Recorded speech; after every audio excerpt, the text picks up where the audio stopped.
माल के हवाले से अदम तवज्जो की सूरत हाल ये है कि ज़माना ऐसा आ गया है कि आका ने फरमाया कि याती अलन्नासी ज़मानुन ला युबालिल मर्द याकुलु मिन हलाल अम मिन हराम। ऐसा ज़माना आ जाएगा कि लोग इस बात की परवाह छोड़ देंगे कि वो हलाल से खा रहे हैं कि हराम से खा रहे हैं।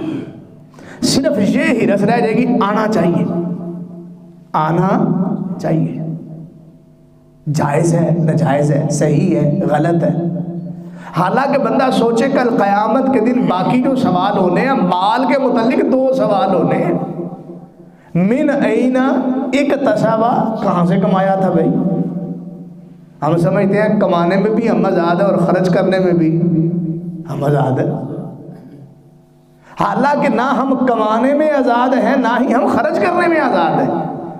कमाने में भी शरीयत ने हुदूद मुतय्यन की है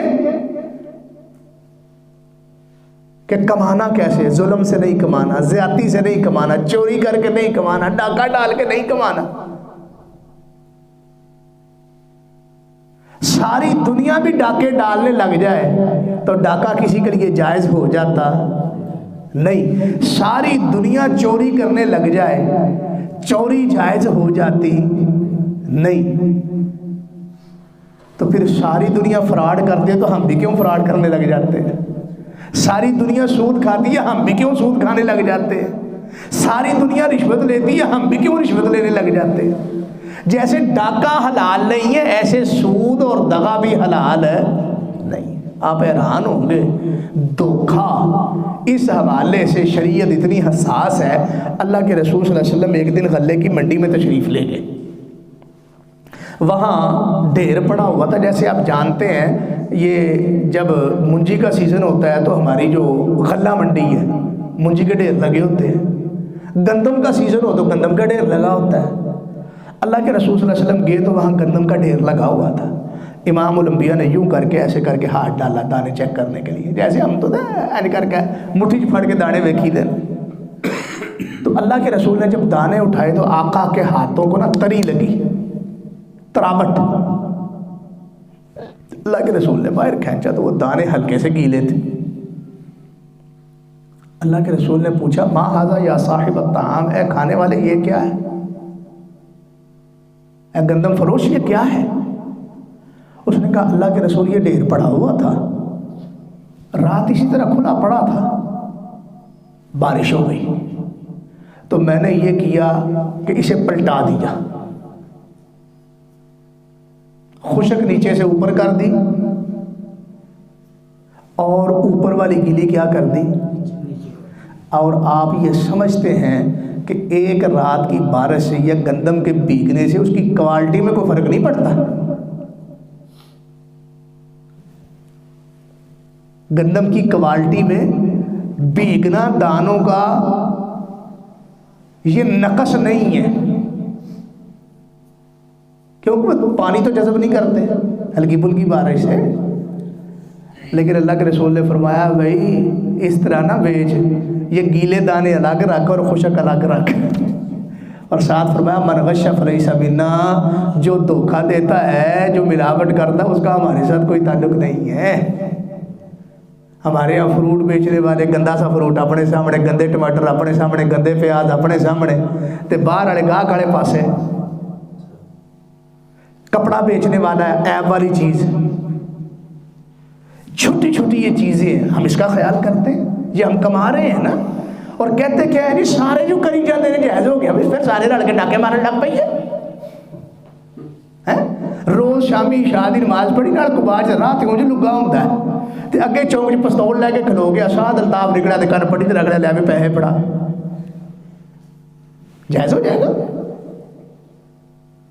और फिर हमारा अलमिया ये है कि हम अपने मुआमलात की खराबियां इबादात के जरिए बख्शवाने की कोशिश करते हैं। हक मैंने भाई का मारा हुआ है, तस्बीह मैंने बड़ी शरी फड़ी हुई है, समझने भाई का हक माफ हो जाएगा मेरे तस्बीह फेरने से। किसी ने बड़ा प्यारा जुमला लिखा, बेटे लोगों को चक्कर देते हो ना वो बैतुल्ला के चक्कर नाल खत्म, तवाफ के चक्करों से खत्म नहीं होते।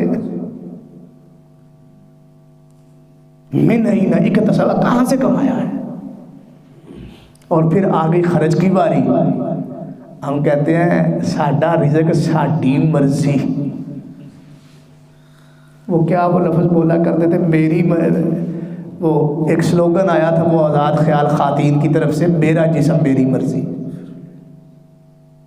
हमारा रिज़्क, मेरा माल, मेरी मर्जी। मैं जुए दी पर्ची लवा, मैं बांड खरीदा, मैं शर्त लावा, मेरी मर्जी।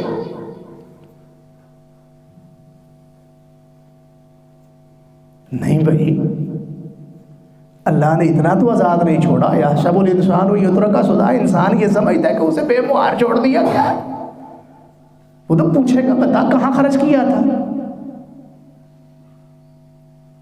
आप जानते हैं ना शराब हराम है, तो शराब लैके बेचना या पीना जायज़ हो जाएगा? सारे जो शराबी इकट्ठे हो जाए महल्ले च नशई, तो हिरवन पीनी, चरस पीनी साढ़े लिए जायज़ हो जाएगी? नहीं भाई। तो जब चरस जायज़ नहीं होगी तो धोखा कैसे जायज़ हो गया हमारे लिए?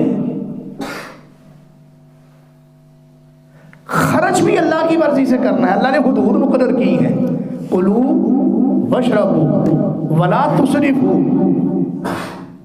नजायज़ काम तो अलग है ना, शरीयत कहती है जायज़ काम पे भी बहुता खर्च ना कर, हद से ना बढ़ जाओ। एक काम 10 रुपए में होता है, 10 खर्च कर लो, उस पर 1000 क्यों लगाते हो? मुझे याद है हमारे हाफिज खालिद साहब है ना, हाफिज में वो साहब ने बड़े भाई वो मिले में मुलाजिम थे, तो उनके साथ कोई दोस्त था, बड़ी पुरानी बात है, वो अफसर था कोई, तो वो उनको लेके लिबर्टी चला गया लाहौर मार्केट में। उसने लेना क्या था, एक जुराबों का जोड़ा, एक जूता, बड़ी पुरानी बात है। तो वो उस ज़माने में बताते हैं कि उसके गालबन 25 से 30 हज़ार रुपया खर्च हुआ 2 चीज़ों पे। तो खालिद साहब वो हमारे अजीज़ थे, मेरे चचा भी थे, मेरे मामू भी थे, तो वो ना उसे एज ए मज़ाक कहते हैं, चल यार पैसे तो लागे पैर तो तेरे टके गए ना। यानी आप ज़रा तसव्वुर कीजिए, इतनी पेश कीमत। ये तो समझ में आता है यार, अल्लाह ने तुझे हज़ारों दिए हैं, तो उसमें से 1000 का जूता ले ले, 2 का ले ले। अब मैंने 30,000 वाला ही जूता लेना, ये इसराफ है। शरीयत में इसराफ जायज़ नहीं है, तो हराम की में जायज़ हो जाना है। मेरी बात समझ में आई है? हलाल रिज़्क कमा पे हराम पे खर्च करना, बच्चे की शादी की है, मेहंदी पे है, गाने बजाने वालों के पे है, दोनों जितने ये सारे काम है हमारे यहाँ मुआशरे में हम होते, हम अपनी हलाल की कमाई कहाँ खर्च कर रहे हैं?